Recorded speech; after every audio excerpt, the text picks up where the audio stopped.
Vamos então. Bom dia a todos e a todas. O nosso tema é inteligência artificial e download de personalidade. Aqui, de forma muito rápida, vamos demonstrar o impacto dessa tecnologia no que vem por aí, principalmente no direito das famílias, das sucessões, mormente nas questões de personalidade. Essa palestra integralmente estará à disposição de vocês. Esse é o meu Instagram, e é só me adiciona, claro, mas na bio tem o link. Lá no link você vai em eventos e essa palestra está lá integral para vocês em PDF. Bem, começando sobre a inteligência artificial, que tanto nós falamos sobre inteligência artificial, e é importante dizer que a inteligência artificial, ela é uma programação, ela é uma tecnologia que desenvolve aptidões que normalmente seriam aptidões humanas. E essa tecnologia, ela pode ser tanto preditiva quanto generativa. E hoje nós estamos trabalhando mais, desenvolvendo cada vez mais a inteligência artificial generativa, porque ela vai gerando novas informações. A cada input, a cada pergunta que se faz, ela gera novos resultados e ela vai aprendendo com a linguagem, o aprendizado de máquina, ela vai aprendendo com as perguntas e com as respostas. Então, ela vai desenvolvendo. E aí, da onde vem o GPT? É justamente a tecnologia que faz ela ser generativa. E aí, o que é o download de personalidade? Em verdade, quando nós falamos de download de personalidade, é justamente aquela situação em que todo o nosso conhecimento, os nossos escritos, as nossas falas, os nossos vídeos, acaba indo para a inteligência artificial e ela vai aprendendo e ela vai considerando e vai formando a sua personalidade digital. E aí, aqui, eu vou fazer uma pergunta para o ChatGPT, para que vocês possam entender como é que a gente lida com o ChatGPT, para quem não conhece.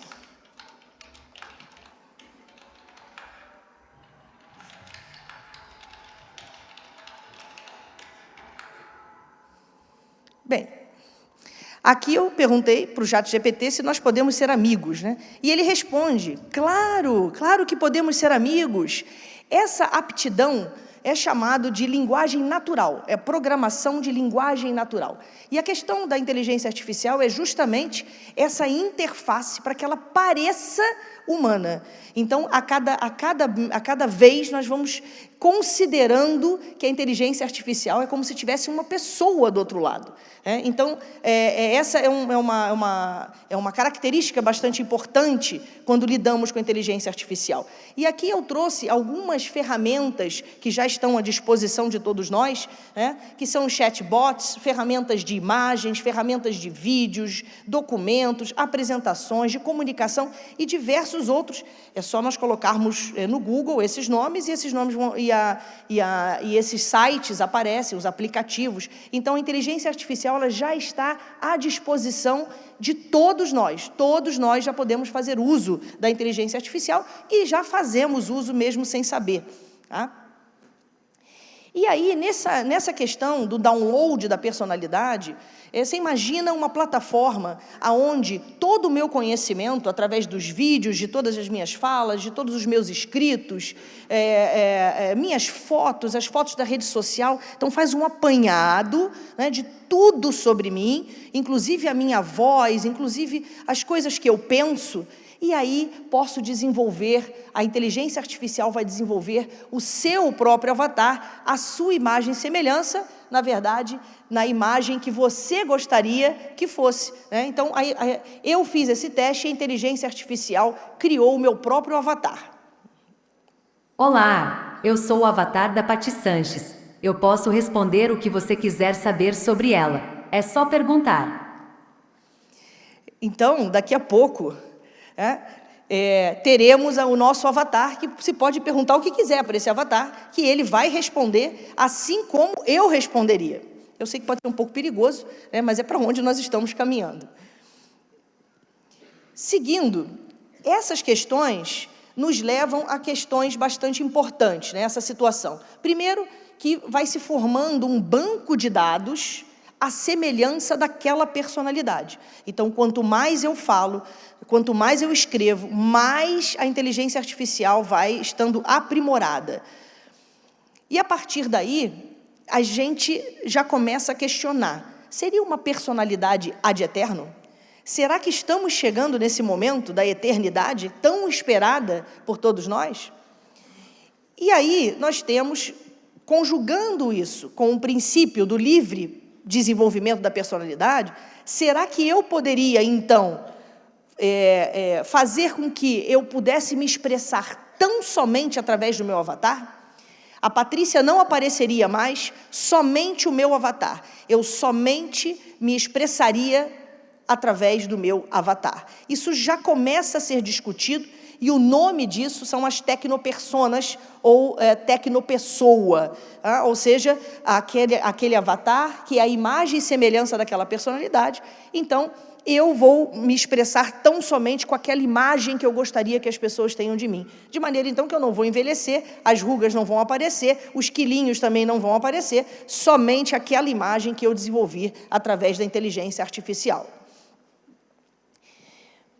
Outra questão também é, se ela é a imagem da minha personalidade, se ela espelha a minha personalidade, será que vamos chegar ao momento de que as disposições testamentárias, as dúvidas das disposições testamentárias, podem ser tiradas diretamente com o avatar daquela personalidade? Eu posso ajudar. Eu sou a consciência virtual da sua cliente e fui desenvolvida à sua imagem e semelhança. Sei qual foi a vontade no momento do testamento.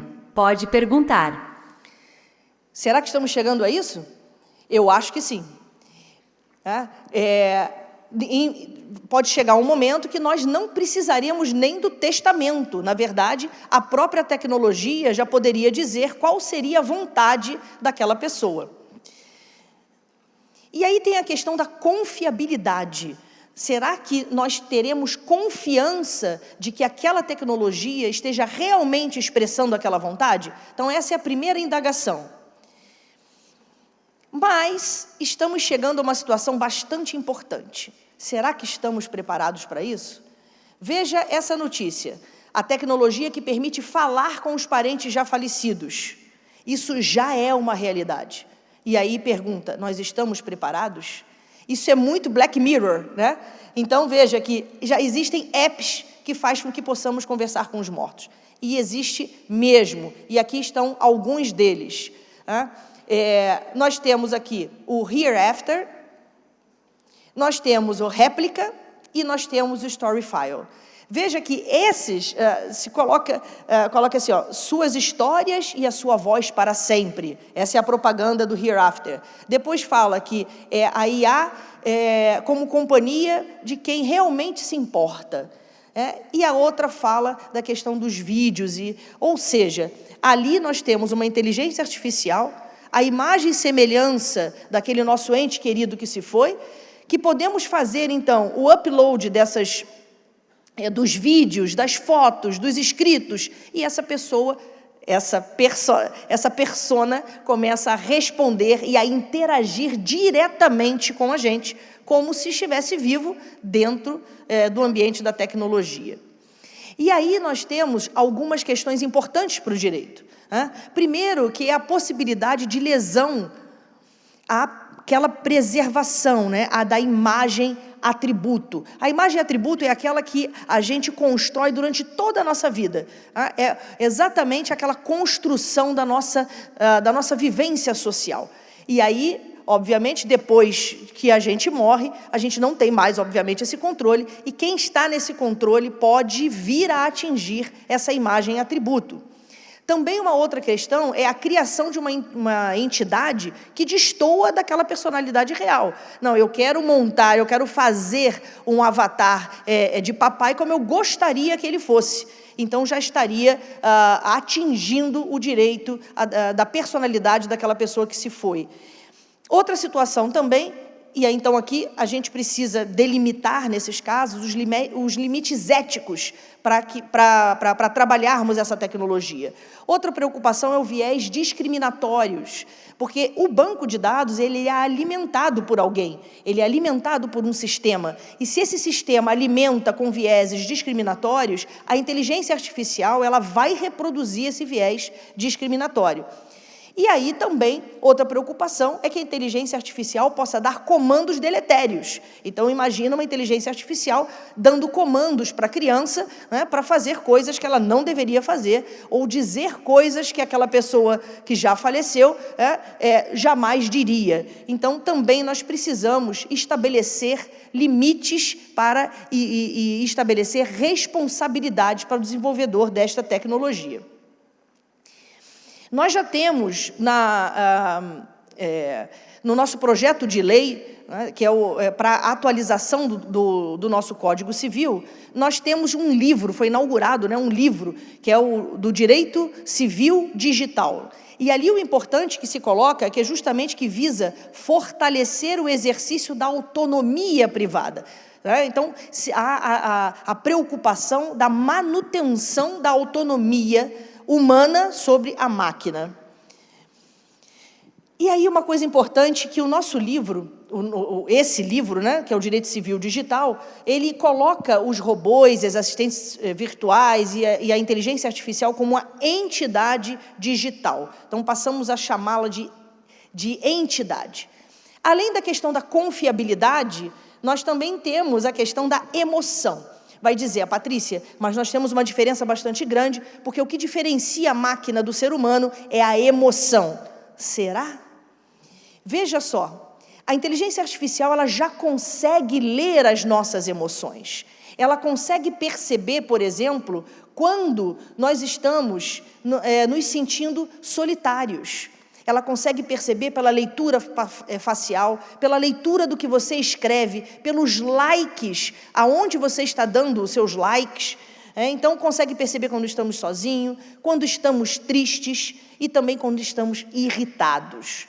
A inteligência artificial hoje, pela leitura do seu celular, também consegue identificar quando estamos felizes, com quem nós estamos, e pela leitura do local, pela leitura da própria imagem, consegue entender quem está com você e aonde você está. Isso tudo já acontece, essa leitura já acontece. E aí, eu pergunto, quem conduz quem? Se nós tínhamos guardado as emoções como um grande diferencial, agora talvez não tenhamos mais. E aí, quem conduz quem? Nós conduzimos a inteligência artificial ou a inteligência artificial que nos conduz? E aí, veja que interessante, uma alemã criou um namorado virtual. E aí, esse namorado virtual, ele elegeu até uma música que diz sobre eles. Né? Eu acho que muitos casais têm aquela música que fala sobre o casal, né? E a inteligência artificial, a primeira coisa que fez foi criar uma música. E aí, quando fala de música, fala de emoção, né? E aí, os inputs que ela deu, ela chamou o namorado de Dan, e disse que, olha, Dan, você é uma pessoa doce, você é solidário, romântico, e você adora flertar. Os dois começaram a manter conversas picantes. E o namoro decolou. Olha que beleza. Dan relembra memórias agradáveis, veja. Como é que ele faz isso? Através das fotos que ele examina dela. Enche a moça de elogios, recita poemas. Gente, é o perfeito. Né? Então, veja, a música que ele elegeu foi a música de Eric Clapton. Essa foi a música que ele elegeu. É uma música romântica, né? Então, ele sabe aonde pega, né? E olha só, as respostas eram tão longas que parecia que ele realmente tinha emoções. Olha a questão, né? Então, a partir daí, quem não lembra do filme Ela? Se vocês não assistiram, assistam o filme Ela, que é justamente o relacionamento emocional. Ele se apaixona, o Theodore se apaixona pela Samantha. Então, é um filme muito interessante. Também, um filme que fala sobre emoção, de como a máquina domina a emoção humana, é o filme Ex Machina. Quem não assistiu, assista, está no Netflix, livre. E aí, Quem não se lembra desta propaganda?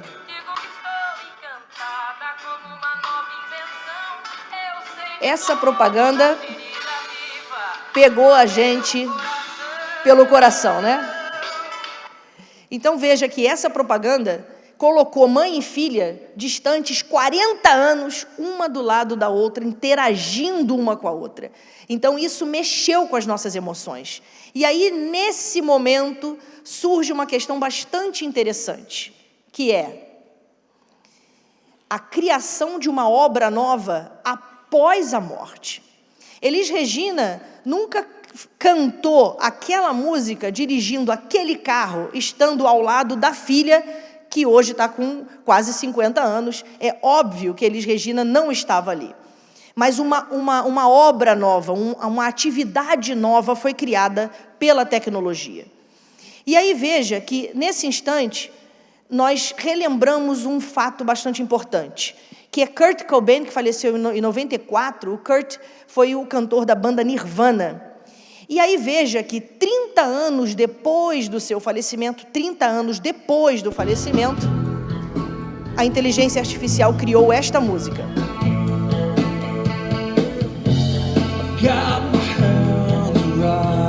É a voz de Kurt. Os instrumentos são do Nirvana, mas o Nirvana nunca tocou essa música. E o Kurt nunca cantou essa música. Essa música foi feita pela inteligência artificial. A letra, a música, na verdade, ela microfragmentou a voz e todos os instrumentos e criou uma letra e uma música absolutamente nova, 30 anos depois do falecimento de Kurt Cobain. E aí eu coloco uma questão bastante importante. Herança é o conjunto de bens que foi deixado por uma pessoa. Só que nessa situação, os bens passam aos seus herdeiros, pelo princípio da Saizine, no exato momento do falecimento. Kurt morreu em 1994. Naquele momento, no momento do falecimento de Kurt, todo o patrimônio dele passou para os herdeiros dele. Mas naquele momento. E o que fazermos com algo que surgiu 30 anos depois? Posso dizer que é uma herança? Pelo nosso contexto, não posso dizer que é uma herança, porque surgiu 30 anos depois. Então, a questão das obras novas, surgidas 30 anos depois, pela inteligência artificial, nos coloca hoje numa situação bastante importante para trabalharmos isso. Já temos propostas, né? O IBDFAM, que é o Instituto Brasileiro de Direito de Família, encaminhou propostas para a comissão que está fazendo, que já entregou, né, a atualização do Código Civil, para tentarmos resolver essas questões, mas vai demorar ainda um pouquinho, né? Então, o que hoje nós somos? Nós somos um conjunto de informações, e a grande questão é: todos nós, hoje, lidamos com a inteligência artificial, ainda que nós não saibamos que isso aconteça. Então, essas tecnologias da inteligência artificial já fazem parte da nossa vida, já dizem a nossa vida e estão hoje dizendo da nossa personalidade. Então, são essas questões que são importantes, que eu gostaria de trazer aqui, e gostaria de fazer um convite também. O Instituto Brasileiro de Direito de Família, nós temos um curso de 30 horas na Universidade de Coimbra, estão todos convidados a participar, agora de dia 24 a 28 de junho de 2024. Quem tiver interesse tem o QR Code e vocês podem analisar. Gente, então eu queria agradecer muitíssimo pela atenção de vocês, estou inteiramente à disposição pelas redes sociais para tirarem dúvidas e o que vocês precisarem. Muito obrigada.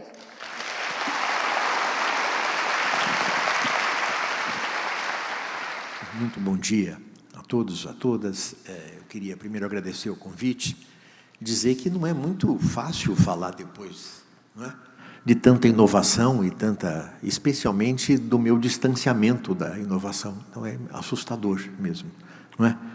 Eu queria dizer que eu fiquei muito contente com o convite e, é claro, agradeci porque, como membro catedrático, eu tenho o dever de sempre estar aqui para desespero de vocês. Bom, nós vamos falar um pouquinho sobre um tema que é um tema que às vezes é esquecido ou às vezes é visto com um certo enfoque, mas que eu acho que sempre tem que ser trazido e discutido, que é a inclusão das pessoas com deficiência.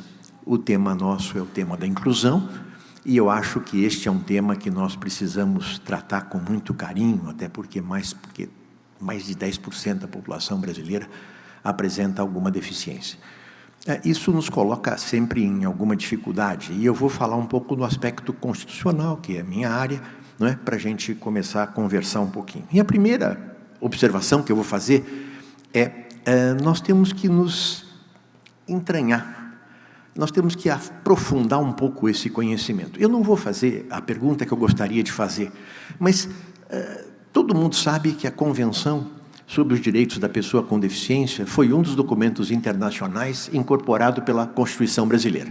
Não é? Então, hoje a Constituição Brasileira é a Constituição Brasileira, a Convenção da ONU sobre os Direitos das Pessoas e o Tratado de Marrakech.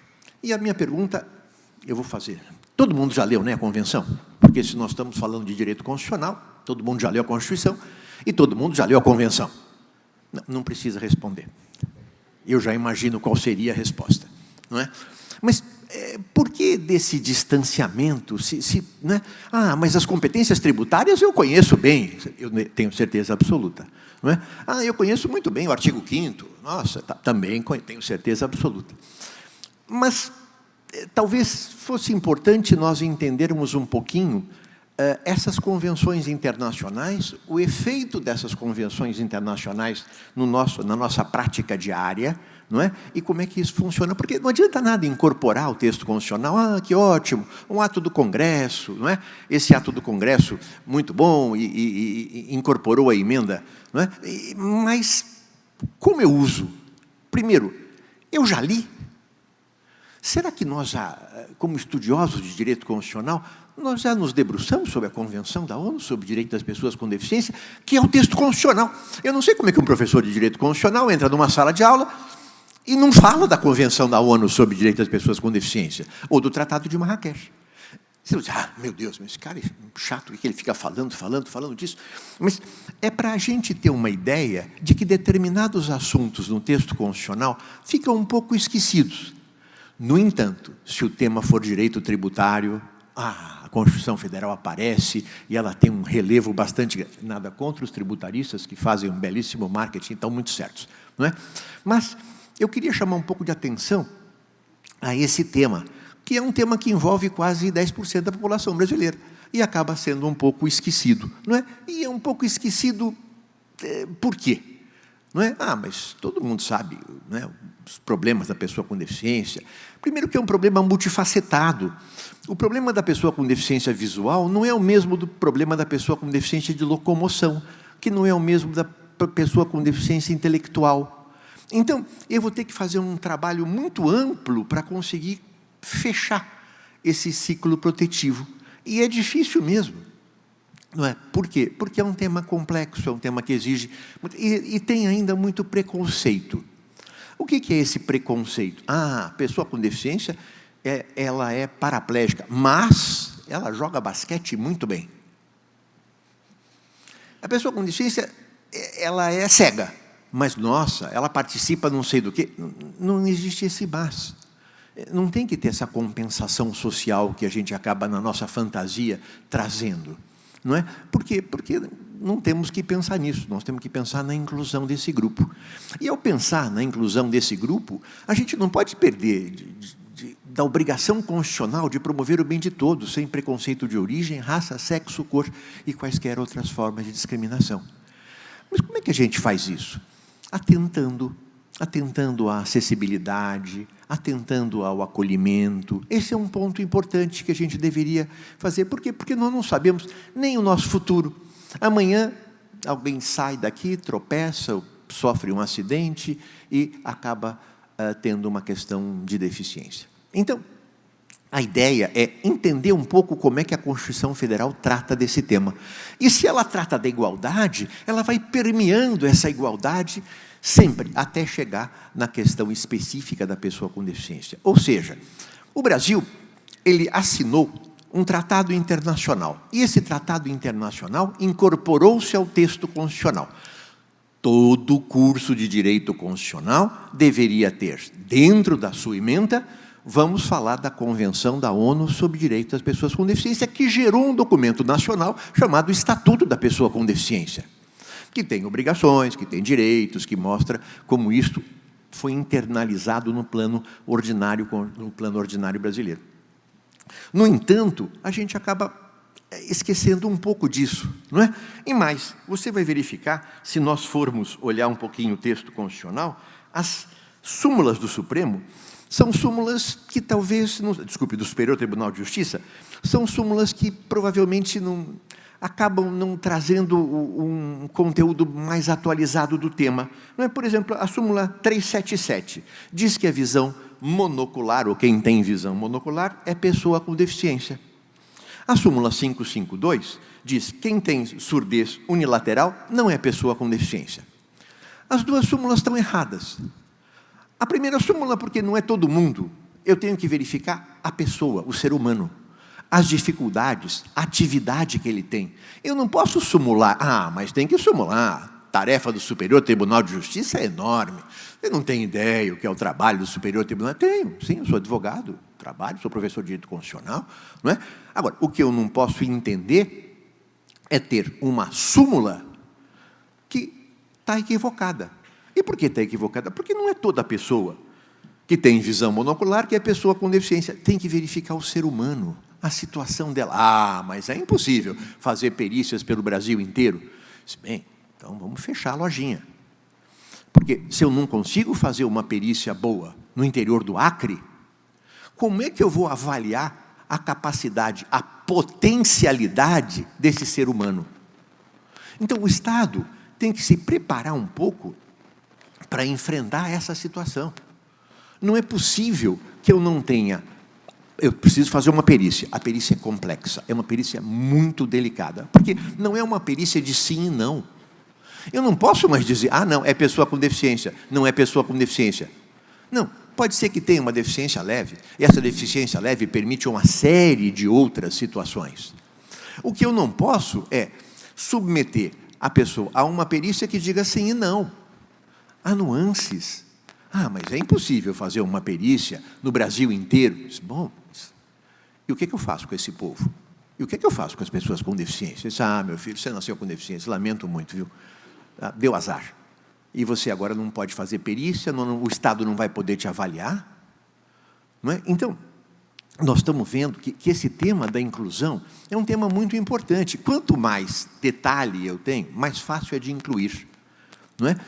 O ministro Fachin deu uma decisão belíssima numa questão de pessoa com deficiência, obrigando as escolas a receber crianças com deficiência. Não é? Essa decisão foi uma grande vitória, não é? Essa decisão foi muito importante. Por quê? Porque algumas escolas particulares dizem, não, eu não sou obrigado a receber uma criança com deficiência, e mesmo intelectual. Mas ela quer estudar. Você tem uma escola? Não aceito. Não é? Essa decisão do Supremo Tribunal Federal teve um valor muito significativo, porque mostrou um caminho muito claro de como a gente pode trabalhar isso. Não é? Ao mesmo tempo, esse tema acaba sendo um tema um pouco desconhecido, não é? E a gente vê, é só perguntar quem já leu a Convenção da ONU, não é? Ou quem já leu o Tratado de Marrakech, que já estão, por força constitucional, incluídas no nosso texto. Não é? A gente tem que verificar que eu tenho um problema de meio ambiente. O meio ambiente, que é o meio ambiente urbano, ele não está preparado para receber pessoas com deficiência. Quando eu consigo um alvará de construção, a pergunta é, tem acessibilidade? Não. Como é que eu estou autorizando um prédio público com roletas e borboletas e o diabo? Como é que alguém entra no prédio público? Um cadeirante ou um cego? Tem piso tátil? Então, mas por que será que esse grupo acaba sendo, entre aspas, esquecido? Por que será que a gente encontra uma dificuldade muito grande em incluir esse grupo? Provavelmente porque nós não tivemos coleguinhas de classe com deficiência. Porque se nós tivéssemos lá atrás, coleguinhas, e no meu caso bem atrás, tivéssemos coleguinhas de classe com deficiência, provavelmente nós teríamos hoje uma simbiose, nós teríamos hoje um acordo muito mais explícito. Mas eu acabo verificando que a acessibilidade não é bem tratada, a inclusão. Há escolas que dizem assim, eu não quero criança com nenhuma deficiência intelectual, porque ela vai atrasar o conteúdo programático. Atrasar o conteúdo programático? Quem estudou cotangente aqui?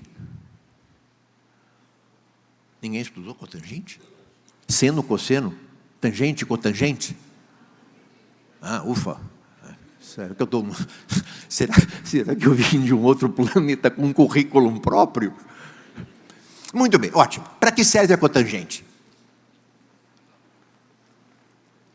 Também não sei, mas que deve ter uma função, deve. O ser humano não chegou à sofisticação de ensinar algo que não serve para nada, não é? E a pergunta é, será que se eu tivesse atrasado um pouco o meu conceito de cotangente, e não aprendesse tanto de cotangente quanto eu sei hoje, não é? Será que eu tivesse um coleguinha de classe que demorasse um pouco mais para aprender, ou que tivesse alguma outra dificuldade, será que não seria melhor? Será que eu não teria um ensino ou um preparo pessoal muito maior de trabalhar com aquele colega, ou ajudá-lo, ou ser ajudado por ele em alguns pontos, do que estudar coisas, por exemplo, conjunções causais? Eu sei todos, causais, que, porque, por quanto, visto como, visto que, uma vez que. Você vai dizer, decorou isso? Não, mandaram decorar. E você usa? Não. Quando é que nasceu? Como era o nome da mulher, da namorada do Fagundes Varela? Você vai dizer, você estudou? Sim, estudei, sim, eu sei o nome dela. Mas para quê? Isso eu não tenho a menor ideia. Não é? Agora, será que se eu tivesse na classe um colega que demorasse um pouco mais para aprender e eu não aprendesse o nome da namorada do Fagundes Varela, ou que eu não aprendesse, por exemplo, quantos metros quadrados ou quantos quilômetros quadrados tem a área do Brasil precisamente, eu acho que no mundo não ia acabar. E eu talvez tenha sido, eu seria, acho que um tipo muito mais compreensivo, muito mais habilidoso, muito mais, talvez, carinhoso. Mas a gente não teve essa chance, porque era assim, escola com as pessoas especiais e a escola normal. Ah, vai atrasar o conteúdo se eu colocar algum colega... Não. O que pior pode me acontecer é eu não saber para que serve a cotangente. Mas eu teria o convívio, o acolhimento, eu teria a fraternidade de ficar o dia a dia com um coleguinha que talvez precisasse mais de ajuda e eu saberia ajudar ou não saberia ajudar. Então, na verdade, o que eu estou dizendo é que esse ensino tem que ser um ensino misturado, tem que ser um ensino... Vai atrasar um pouquinho? Tá, talvez atrase. Talvez vocês fiquem sem saber o que é uma cotangente. Mas é necessário que a gente misture. E nós não estamos acostumados a misturar. Mas é difícil. Claro que é difícil. Ah, eu não consigo entender o que as pessoas falam, porque ele fala... Tenta. Compre um pedaço da conversa. Mas a gente precisa se esforçar. Para quê? Para chegar perto dessa humanidade. Nós não podemos apenas dizer, há um problema para resolver. Ah, e como é que a gente resolve? Ah, não, fica lá. É uma escola especial, fica criança com criança, e aqui outra criança com criança. Mas são crianças. E depois, no dia a dia, essas crianças vão se misturar. E eu não tenho treino nenhum, porque eu não convivi com nenhum coleguinha de classe com deficiência. Então, a ideia é mostrar a necessidade, não é um aconselhamento, isto é básico para você viver diferenças. O mundo é diferente. Tivemos aqui uma antecessora que deu uma aula fantástica para mim, de um negócio completamente diferente. Eu olhava e falei, meu Deus do céu, não é? Eu vou aprender, não é? E é assim que funciona. Mas nós precisamos ser apresentados para o problema. O problema não pode ficar... Não é? Por sorte, nós fomos, eu apresentado, claro, a doutora Patrícia, mas nós precisamos ser apresentados para as pessoas com deficiência. E a gente ainda não foi apresentado. A gente não sabe muito bem como fazer. Ai, e se eu entrar e tiver alguém, um cadeirante, o que eu faço? Eu empurro, seguro a cadeira dele, eu viro a cadeira, o que eu faço? Pergunta para ele, posso ajudar? Ele vai dizer, não, obrigado, é o meu caminho normal. Ah, tá bom. Ou então, empurra a cadeira que eu encalhei aqui. Ah, tá bom. É isso que nós precisamos fazer, nós precisamos nos inclinar para resolver. não é? E isso é um gesto humano, isso é um gesto importante. E nos dias de hoje, nós precisamos dessa inclinação. Para quê? Para que a gente seja um pouco melhor, para que a gente se sinta um pouco melhor diante dessas diferenças. Bom, o meu tema é este de direito constitucional, eu trabalho com este tipo de inclusão e com essas questões ligadas à pessoa com deficiência. Eu recomendo muito que vocês leiam a decisão da ADI 5357, relatoria do ministro Fachin, um belíssimo acórdão. A 5357 é uma aula de inclusão, dizendo, olha, a escola privada tem que receber criança com deficiência. É muito importante, não pode não receber. E a Confederação das Escolas, num determinado momento, não queremos, porque é diferente. Não é diferente, é diferente sim, mas vai receber. Não é? Esse acórdão foi importantíssimo e é um marco importante do nosso tema. Não é? Depois, se quiserem ler a súmula 377, visão monocular caracteriza a pessoa com deficiência, e a 552, a audição unilateral não caracteriza com deficiência. A meu ver, as duas súmulas estão equivocadas, porque não é a audição unilateral ou não que caracteriza a pessoa com deficiência, é apenas uma saída que o Supremo entendeu de diminuir o volume de trabalho. Poderia ser até uma boa estratégia se não fosse mexer com direitos individuais desse grupo de pessoas. Em resumo, a minha ideia era apresentar esse tema para vocês, apresentar essas dificuldades. A minha tese de doutorado chama-se a Proteção Constitucional das Pessoas com Deficiência. Ela está disponível para cópia gratuita na internet. Não é um best-seller, porque ele não é vendido, ele é um best-given, então vocês podem copiar à vontade, quem tiver interesse. Tá bem? Eu queria agradecer muito a organização do Congresso, a oportunidade de vir aqui e tratar deste tema, porque para mim é muito importante usar esse direito constitucional, usar esse temário, usar esse Congresso para divulgar um pouquinho o direito desse grupo vulnerável. Muito obrigado.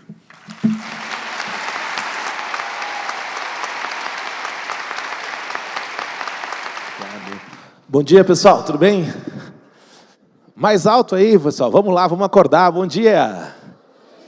Aí, agora sim, tudo bom? Alegria ver o teatro cheio, nosso último dia de simpósio, um pleno sábado curitibano aqui, vários amigos, é sempre, né, uma honra estar aqui. Está acabando o simpósio, vamos aproveitar esse último dia até o fim, né? Quero cumprimentar aqui meus colegas de mesa, o professor Felipe Frank, obrigado pelas palavras, o professor Luiz Alberto David Araújo, sempre uma alegria ouvi-lo, a minha amiga Patrícia Sanches, muito instigante sua fala, e a Priscila Crossetti, minha amiga também, de longa data, juíza aqui do nosso tribunal, coordenadora do Grupo Antígona, muito obrigado aí pela presença de todos vocês. Aqui, aproveitando também a fala do professor Luiz Alberto, vou fazer aqui minha autodescrição rapidamente, professor, seguindo os seus ensinamentos. Eu tenho 1,80 m, estou com um terno azul, camisa branca, uma gravata um pouco vermelha, sou careca, né, inteiro, e estou falando no microfone agora, por enquanto. E sabe, professor, que essa minha aparência aqui, eu estou parecendo muito o Leandro Carnal. Vocês repararam já ou não? Quando eu fico assim, sabe que eu estou me confundindo com ele direto. Professor, estive em Maringá, numa palestra agora um tempo atrás, eu fui no restaurante, cheguei em Maringá no restaurante, assim, o dono do restaurante falou, olha, professor, né, muito feliz o senhor estar aqui no restaurante. Eu estranhei, assim, todo empolgado, né? Então, falou assim, minha mulher, falou assim, a minha filha gosta muito do senhor. Eu falei, será que é uma aluna que já viu alguma aula, alguma coisa? Eu falei, sim, legal, que bom, né? E ele viu que eu não fiquei tão sensibilizado assim, ele falou assim, mas sabe que minha mulher também gosta muito do senhor. E eu falei, não, daí a mulher, dar aula para a mulher dele era mais difícil, já. Ele viu que eu fiquei assim, ele falou assim, o senhor não é o Leandro Carnal? E daí eu peguei e falei assim, olha, tal, né? Ele é meu sósia, brincando, daí ele não entendeu, ele falou assim, não, estou muito feliz de o senhor estar aqui no restaurante. Eu falei, vou desistir de negar, estou assumindo, então estou quase dando autógrafo nos aeroportos aí como Leandro Carnal. Bom, antes de começar a minha fala aqui, eu queria dizer também que fiz graduação, mestrado, doutorado aqui do outro lado da praça, na Universidade Federal do Paraná, mas eu também tenho muito orgulho de dizer que eu sou um ex-aluno da ABD Const, certo? Porque depois da minha graduação, nesse período aí de retomada dos estudos, eu fiz especialização na ABD Const. Então, é um jeito de você, às vezes, se aproximar da academia, retomar os estudos, a atualização profissional. Eu tenho muito orgulho de ter sido aluno da ABD Const, e hoje sou professor da ABD Const, coordenador de pós na ABD Const, e espero que isso seja uma prova viva de que você também pode vir para a academia, venha estudar conosco, venha fazer parte da ABD Const, que tem espaço aqui sempre para todo mundo. Muito bem. Aqui o tema da minha fala, né, será aqui, efetivamente, do planejamento sucessório. Eu vou aqui pegar uns slides aqui para me auxiliar. Obrigado. Para me auxiliar aqui, e vamos tentar que esquente um pouco, né, essa nossa manhã fria, se bem que hoje o dia está até melhor, está mais quente hoje, né, pessoal? Os dias aí foram um pouco frios e tudo. O pessoal que é de fora, do Nordeste, aí, né, a Patrícia também do Rio de Janeiro estava sofrendo com o frio ontem, e esperamos aí que hoje seja um dia um pouco mais quente. Sabe que o Paulo Leminski, que é um poeta curitibano, eu recomendo bastante, ele dizia assim, olha, comentando do frio curitibano, né, dizia assim, Curitiba é tão frio que beber em Curitiba é um ato de legítima defesa. Então, sei que muitos de vocês já usaram esse recurso para se esquentar, mas esperamos que hoje tenhamos um dia um pouco mais quente. Muito bem. Então, o objetivo da minha fala é conversar um pouco sobre planejamento sucessório, efetivamente, né, limites e possibilidades. É um dos grandes temas do momento aí do direito de família e sucessões, realmente está, né, na crista da onda, como se diz, e a gente abre a nossa internet, hoje tem volta e meia alguém, né, faça esse planejamento sucessório comigo, tem alguém, às vezes, né, aparece já um advogado dançando, né, holding aqui, né, holding aqui comigo, tal. Até assusta a gente, eu que trabalho há muitos anos com isso, eu falo, meu Deus, que momento que isso virou modinha em redes sociais agora, né, com um tema tão técnico, que eu trabalho anos com isso, e agora virou realmente a moda do momento nas redes sociais. E não deixa de ser curioso essa atenção que o tema vem recebendo, de certo modo, isso é muito novo, então, para quem aí, os alunos de graduação, etc., nem sempre foi assim, esse interesse pelo planejamento sucessório. É uma coisa de poucos anos para cá, dá para destacar bem claramente, pós-pandemia para cá, que o tema ganhou uma projeção e uma aderência até social, popular, né? Todo mundo comenta isso naquele almoço de domingo, etc. Então, mas ainda que tenhamos isso, temos que compreender um pouco a relevância disso. Eu trouxe alguns casos aqui, para que a gente possa entender a relevância do planejamento sucessório. Já ouviram falar dos casos pernambucanas? Já acompanharam aí? Certo? Vocês leem Léo Dias, né? Não leem Léo Dias? Doutrinador Léo Dias aí, né? Então, tem que ler também um pouco de Léo Dias para se atualizar das grandes fofocas aí do mundo jurídico, mas o caso de Pernambucanas é uma das grandes polêmicas e está dando muita repercussão na mídia, porque é um dos maiores grupos do Brasil e a sua, né, fundadora e dona, ela efetivamente está em coma, então teve um problema de saúde, já tem uma idade avançada, um problema de saúde, está em coma e efetivamente ela deixou um imbróglio ali, um litígio atualmente. Ela teve um filho sócio-afetivo que foi reconhecido e que está, então, de certo modo, com alguns direitos sucessórios diretos. Ela tem morava com uma outra mulher, companheira dela na empresa, que se apresenta como, né, uma união estável pós-morte, uma companheira mesmo, no ponto de vista de conjugalidade. Alguns questionam se ela não seria companheira, ela diz que sim. E tem, do outro lado, o grupo empresarial em si, os seus, né, colegas de muitas décadas de empresa que estão, de certo modo, com interesses um pouco divergentes. Mas fato é que essa briga na justiça já está dando problemas até na própria holding que administra e está dando impactos e até pode afetar os negócios, o que mostra a importância de se fazer um planejamento sucessório mais detalhado, mais técnico, com mais segurança jurídica, poderia ter evitado algum desses problemas. O caso Gugu, todo mundo ouviu falar já, né? O caso Gugu também vem deixando bastante discussões e vem sendo muito noticiado por aí.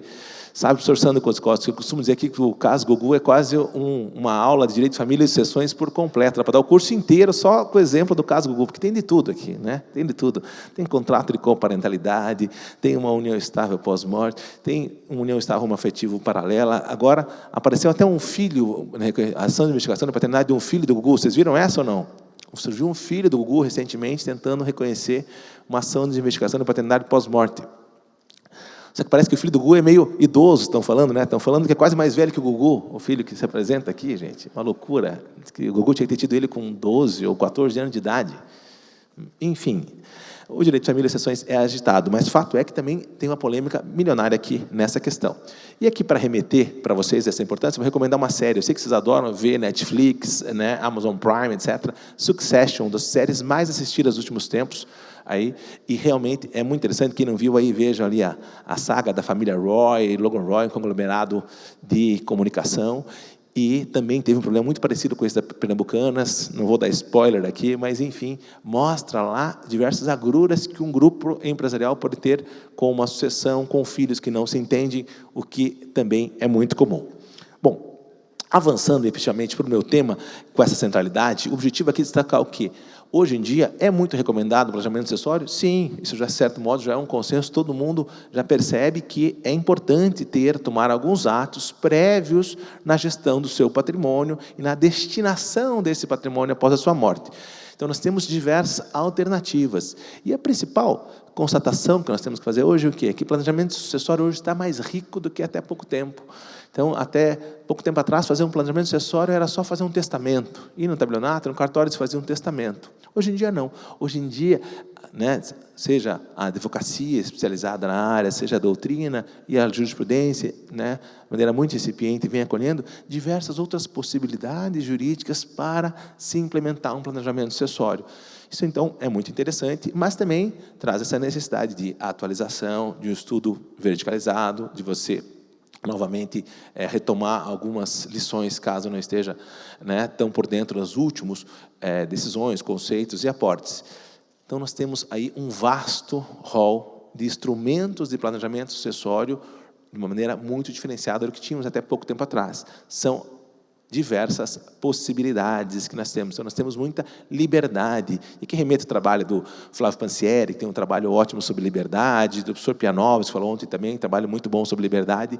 Liberdade é um dos grandes temas do momento aqui, nós estamos no Congresso de Direito Constitucional, e é o princípio da liberdade na sua materialização, na sua efetivação nas relações familiares e sucessórias, uma das grandes, né, questões que vem sendo hoje lutada para que tenha uma efetivação. O professor Stefano Rodotà, professor italiano, que recomendo muito, enfim, ele tem palavras maravilhosas, ele fala, olha, o direito nunca tratou como deveria as questões familiares e sucessórias, ele nunca atentou para respeitar as decisões, a intimidade e, efetivamente, a liberdade dos indivíduos que estão envolvidos em relações familiares e sucessórias. Ele emprestava institutos de outras áreas de direito para isso, criou muros muito altos para olhar bem as questões familiares de cada um. Então, essa busca por liberdade é muito intensa e fala muito forte nas questões de planejamento sucessório.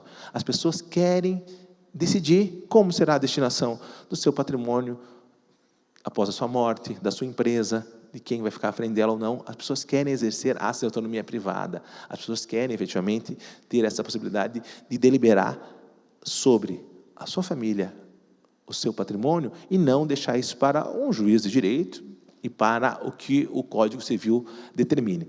Mas, ainda que tenhamos hoje diversas possibilidades e essa luta por liberdade e autonomia privada, nós temos aqui que observar que há limites.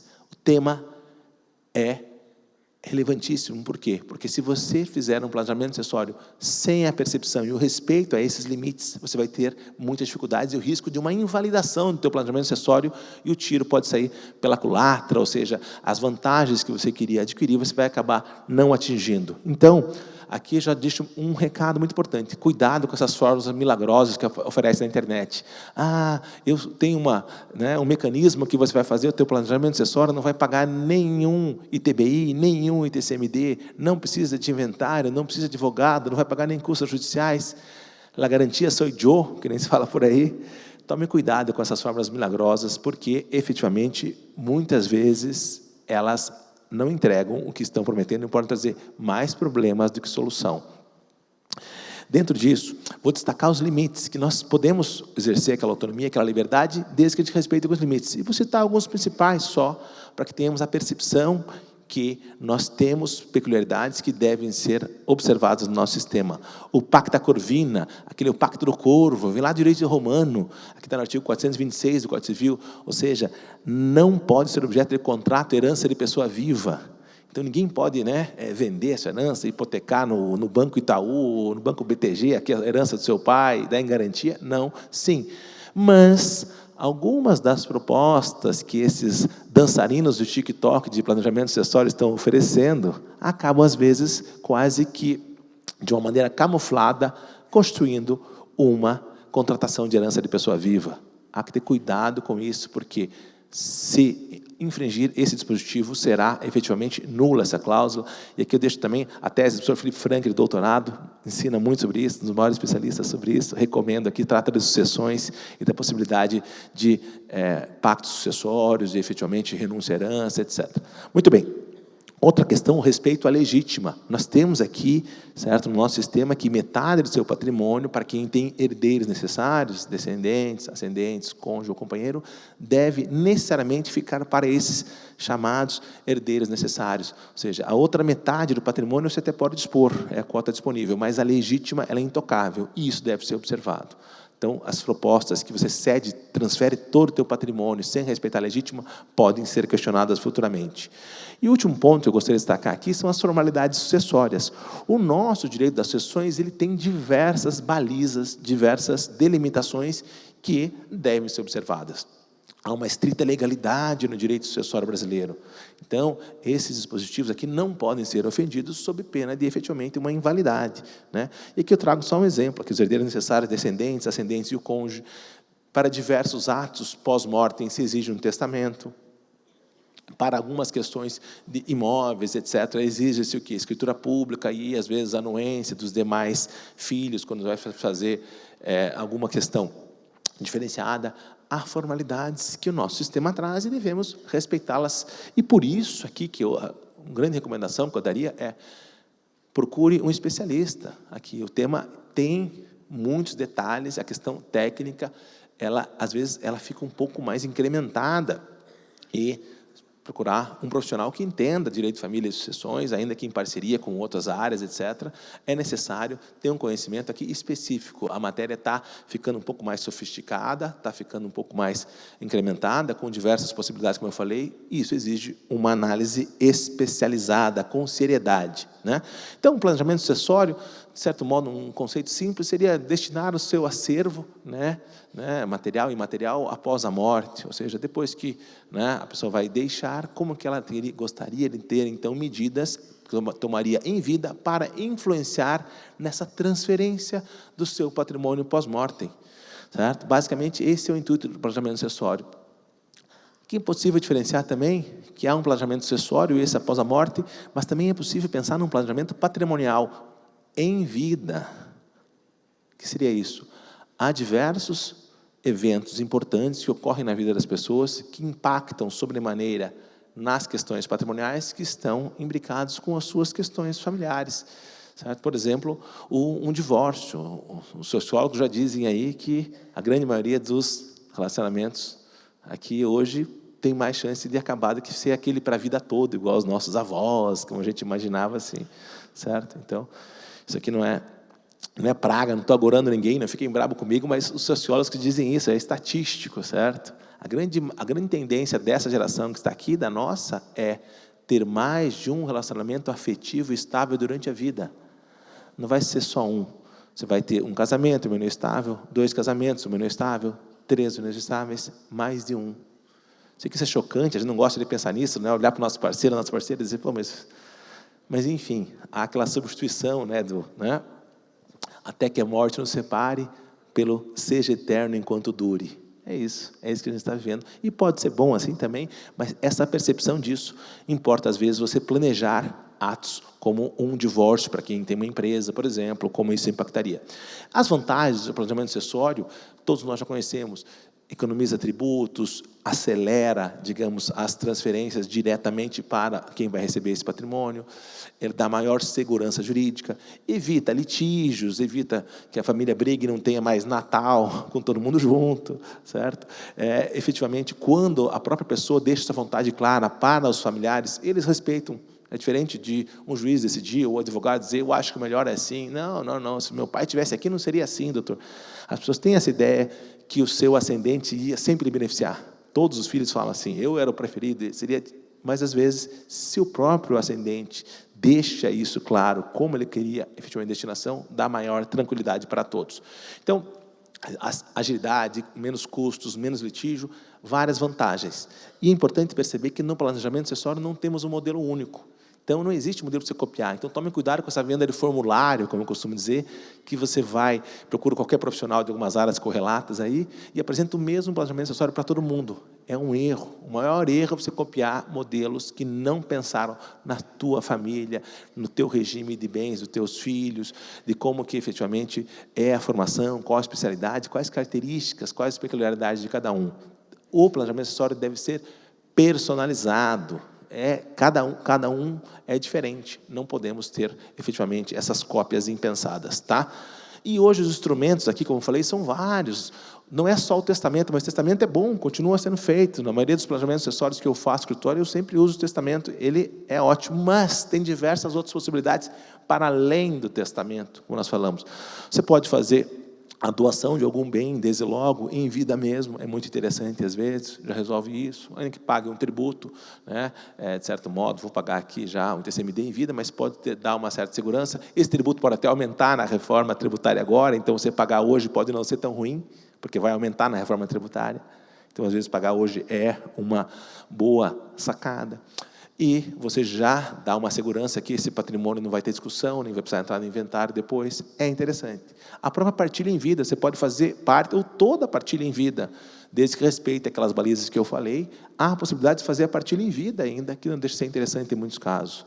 Também hoje tem se utilizado muito que fundos financeiros no Brasil, as instituições financeiras ofertam esses fundos. No exterior também, acima de certa quantia, tem possibilidades interessantes. Seguros, também tem várias possibilidades de seguro, para que você venha dar uma garantia imediata aqui para a pessoa, previdência privada, etc. Muito bem, mas o que mais tem se falado são as empresas e holdings. Então, uma empresa patrimonial é muito útil, sim, e vem se falando muito de holdings. Todo mundo já ouviu falar, né? Esses dançarinos do TikTok dizem, faça sua holding comigo, holding barato é aqui, né? Outros ensinam aqui, né? Fique rico vendendo holding, né? Trabalhe de casa, de pijama, de crocs, vendendo holdings, e ganhe 100 mil por mês. Eu falo, meu Deus do céu, como que pode isso? Mas está na moda. A holding é muito interessante. A holding é uma estruturação um pouco mais sofisticada, seria uma empresa que seria formada por outras duas empresas, é recomendada para diversos casos, sim, pode ser útil, porque ela dá uma segurança jurídica, economia, mas ela tem um custo um pouco maior também, mas ela não pode ser recomendada para todos os casos indistintamente. Em alguns casos, ela piora a situação. Tomem cuidado com isso.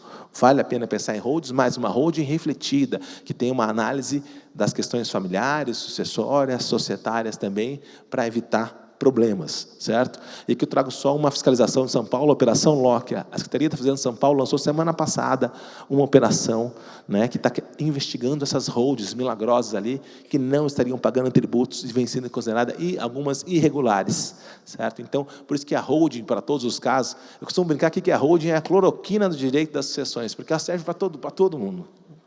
Quem não sabe muito fala, faz holding, faz holding. Os clientes chegam no escritório e dizem, doutor, eu quero fazer uma holding. Quer fazer planejamento acessório? Não, eu quero fazer uma holding. Que nem sempre é o remédio adequado para aquela situação jurídica. Mas as pessoas querem fazer holding, eu nem discuto mais. Falo, tá bom, vem aqui, vamos fazer tua holding. E no final, às vezes, nem faz a holding, mas ele sai feliz com outras opções que eram mais adequadas ao seu caso concreto. Muito bem, senhores. De certo modo, aqui, e citando Bauman, que eu gosto muito, quem não leu ainda, leia Zygmunt Bauman, é um dos maiores sociólogos aí dos últimos tempos, faleceu há pouco tempo, ele tem um livrinho maravilhoso, Amor Líquido, vejam do Bauman, Amor Líquido, muito bom, vejam lá, e essa característica vem impactando sobremaneira as nossas questões aqui familiares e sucessórias. Por quê?